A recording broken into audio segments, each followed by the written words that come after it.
Ikaw lamang aking kanlungan, sa piling mo ako'y mananahan, pagkat ikaw lamang aking kalakasan. Sa piling mo tagumpay ko'y naranasan.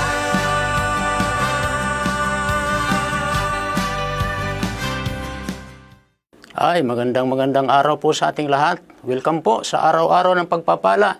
Hatid sa inyo ng Jesus Christ Saves Global Outreach.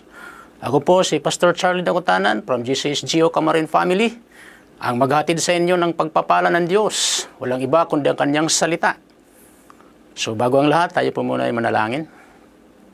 Heavenly Father, we thank you this moment, Lord God, sa aming pag-aaral ng salita, Panginoon. Pagpalain niyo po ito, Diyos, sa pangalan ni Jesus. We entrust into your hands, Lord, ang buong araw na ito, Panginoon, sa pangalan ni Jesus.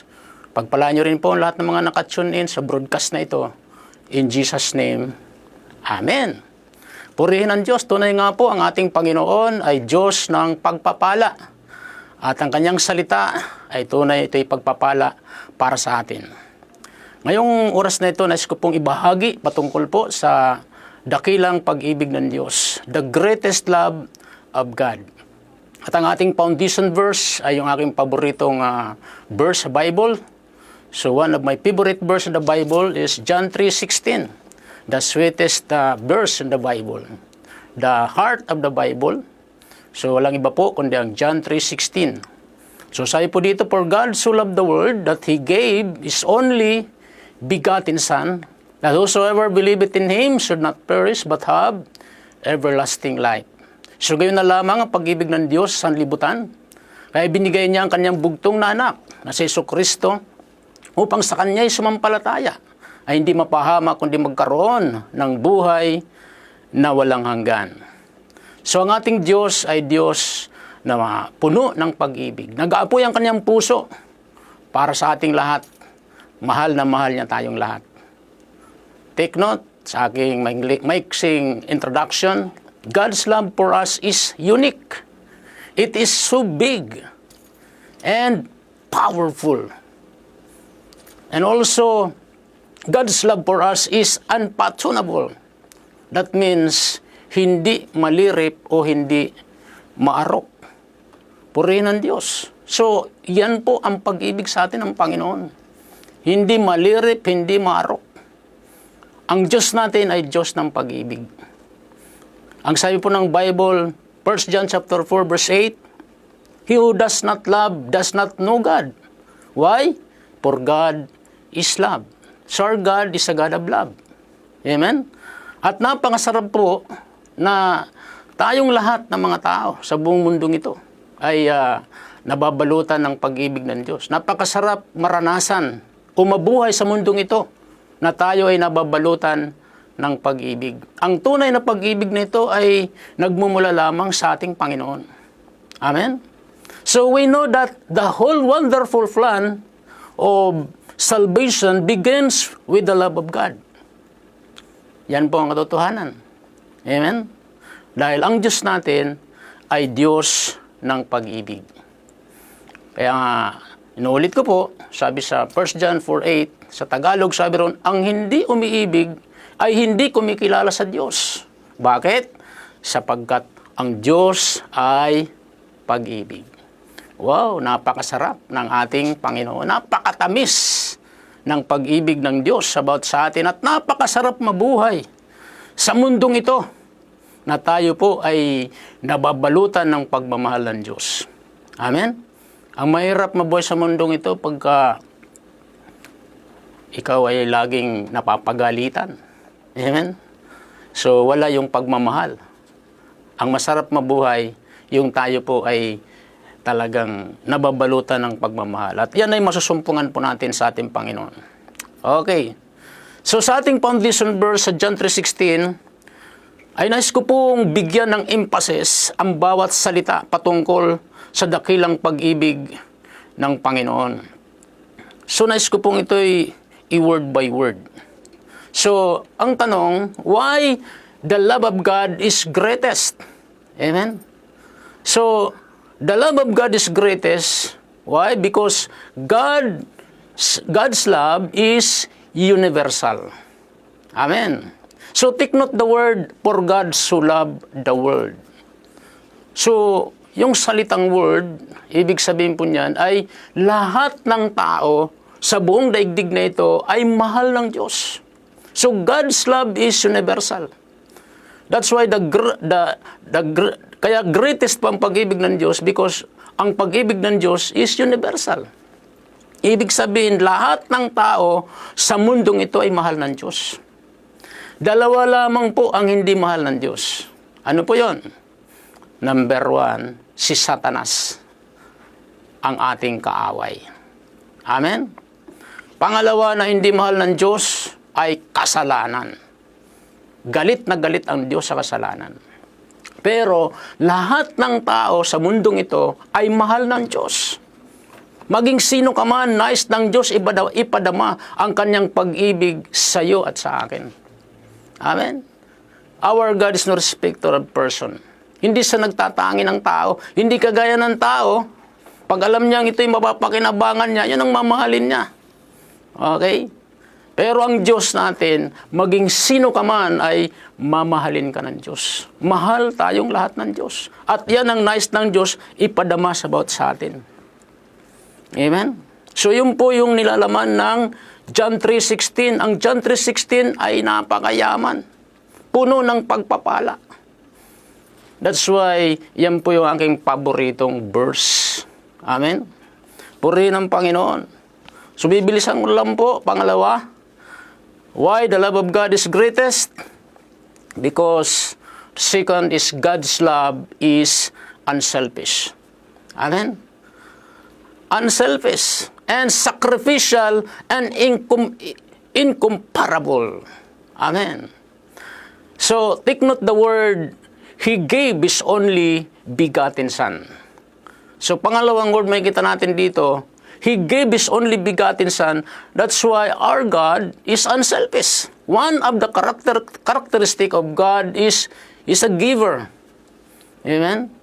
Kanina, siya ay Diyos ng pag-ibig. Yan ang katangian ng Panginoon. Ngayon, siya naman po ay Diyos ng mapagbigay. Amen. So, He gave His only begotten Son for you and me, for us. Para hindi tayo mapunta sa dagat-dagatang apoy. So, malinaw po. Ang ating Panginoon ay unselfish. Halimbawa, mayroon kang mamahaling cellphone, kaya mo bang ibigay? Binili mo ng 90,000. Pero ang Diyos po natin, kaisa-isang anak niya, binigay niya para sa iyo, para sa akin. Why? Because He loves us. Mahal tayo lahat ng Panginoon. Ayaw na tayo mapunta sa impyerno. Amen? And also, it is sacrificial. Bakit? Ibinigay niya ang buhay niya para sa atin, napako ang kanyang kamay. Ang kanyang dalawang kamay na malaking pako, pinutungan ng kanyang ulo ng kurona ng tinik. Inulos yung kanyang tagiliran. Sinapak, sinampal. Sinacrifice niya ang buhay niya para sa iyo, para sa akin, para sa ating lahat. Why? Because He loves us so much. Amen. Yan ang ating Panginoon. And also is incomparable. Hindi kaya ito tumbasan. Hindi pwedeng ikumpara ang pag-ibig ng Diyos kaysa isang anak niya mismo, binigay niya para sa atin. Mahirap gawin yon. Kung halimbawa mayroon ako isang anak, ibibigay ko sa mga salarin. Masakit sa kalooban ko yun. Pero ang ating Panginoon, matindi ang kanyang pagmamahal niya sa iyo at sa akin. Para hindi tayo mapunta sa impyerno. Amen?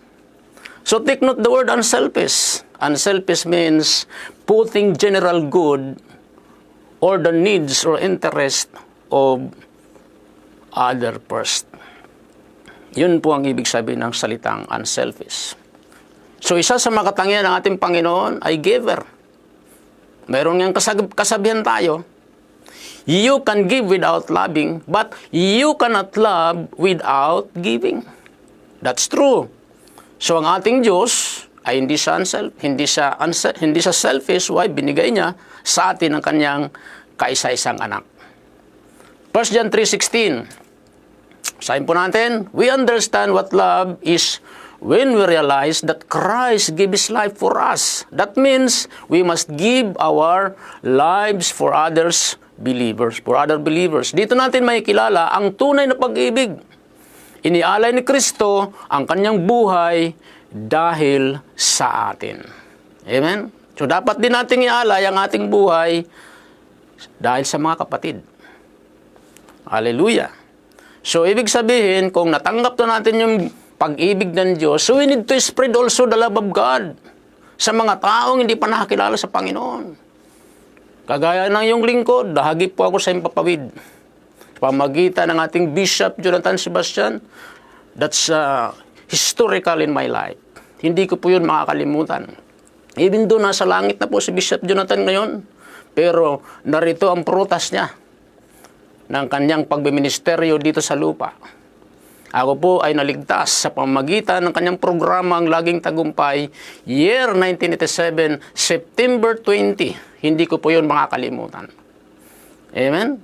Salamat sa buhay ni Bishop Jonathan nung siya'y buhay pa. In-spread niya yung pag-ibig ng Diyos at ako po ay naging prutas ng kanyang programa ng Laging Tagumpay.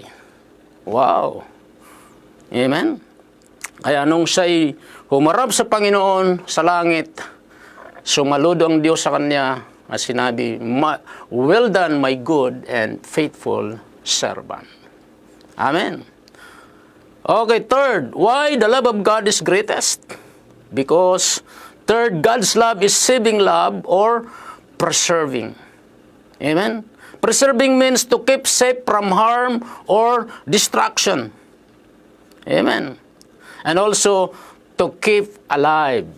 That's the word, that's the meaning of the word preserving.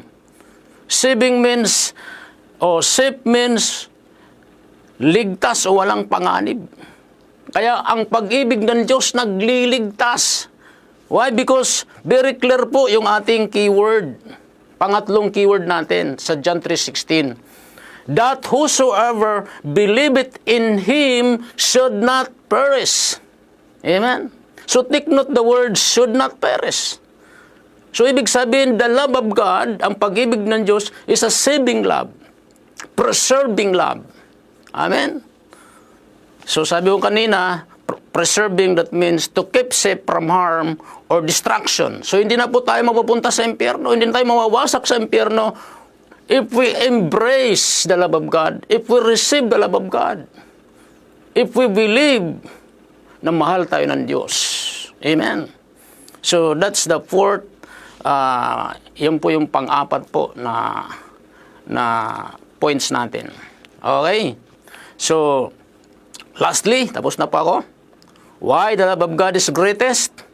Fourth, because God's love is eternal.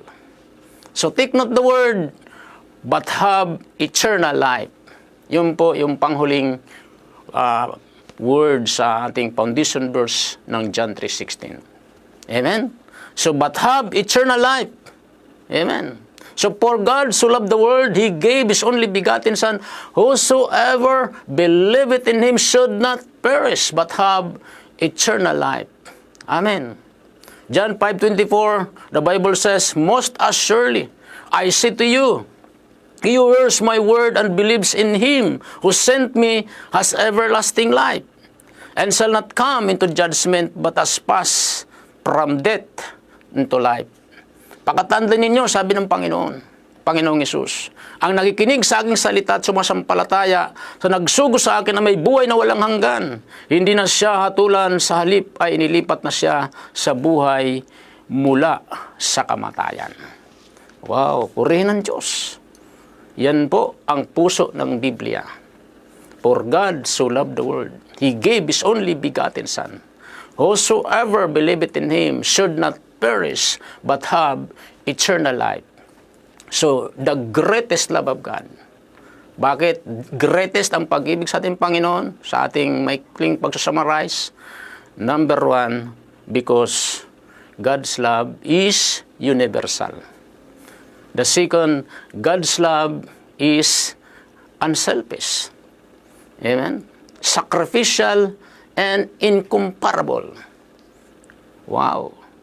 The third, God's love is ang pag-ibig ng Diyos. Pangatlo ay saving. God's love is saving love or preserving love. And lastly, God's love is eternal. Amen? Anong challenge natin dito sa ating pagtatapos? How to experience the greatest love of God sa buhay natin. Very simple lang, dalawa lang. Number 1, we must repent all of our sins and we must believe that God loves us so much. Kailangan magsisi tayo sa ating mga unbelief, sa ating mga kasalanan at maniwala tayo na mahal tayo ng Diyos.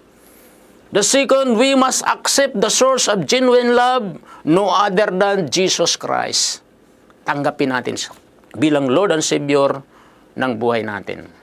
Take note sa ating conclusion verse, Romans 5:8, God demonstrate His love for us in this, while we were still sinners, Christ died for us. Ngunit ipinadama ng Diyos ang kanyang pag-ibig sa atin nang mamatay si Kristo para sa atin nung tayo makasalanan pa. Amen? Purihin ng Diyos. Ganyan po ang pag-ibig sa atin ng Panginoon. Namatay siya para sa iyo, para sa akin. So, anong dapat natin gawin? Tanggapin natin ang source ng genuine love. Kung sa oras na ito, sa palagay mo, pakiramdam mo, walang nagmamahal sa iyo, yun po ay bulong lang ni Satanas. Pakatandaan mo kapatid, sino ka man ngayon, maaaring kayo may problema, at pakiramdam mo parang galit ang mundo sa iyo, tandaan mo, may Diyos na nagmamahal sa iyo. I will never leave you nor forsake you. Ibinigay niya ang buhay niya para sa iyo, para sa akin, para sa ating lahat. Ano lang kailangan natin? Maniwala tayo, mahal tayo ng Diyos, accept Him as our Lord and personal Savior. The source of genuine love, walang iba kundi ang ating Panginoon. Nalangin tayo sa mandali. Tas lang po natin ating kamay. Sundan natin ang maiksing panalangin nito. Sabihin natin, Panginoong Diyos na makapangyarihan sa lahat. Nagpapasalamat po ako. Binigay mo ang iyong kaisa-isang anak na si Jesus. Tunay mahal mo ako, Panginoon. Naniniwala po ako, mahal mo ako, at humingi ako ng tawad sa lahat ng aking mga pagkakasala. Ngayon, binubuksan ko ang aking puso. Tinatanggap kita, Panginoong Hesus, bilang aking Panginoon at sariling tagapagligtas. Ito ang aking dalangin sa pangalan ni Jesus. Sulat niyo aking pangalan sa aklat ng buhay. In Jesus' name. Kung na lang po manalangin, Lord, pagpalain niyo po lahat ng mga nakinig niyong salita. Sa oras na ito, mga tumanggap sa iyo, pagpalain mo silang lahat sa pangalan ni Jesus. Puhin niyo rin po nga may karamdaman, pagalingin mo silang lahat. In Jesus' name. Father, we thank you. We glorify your holy name. In Jesus' name. Amen.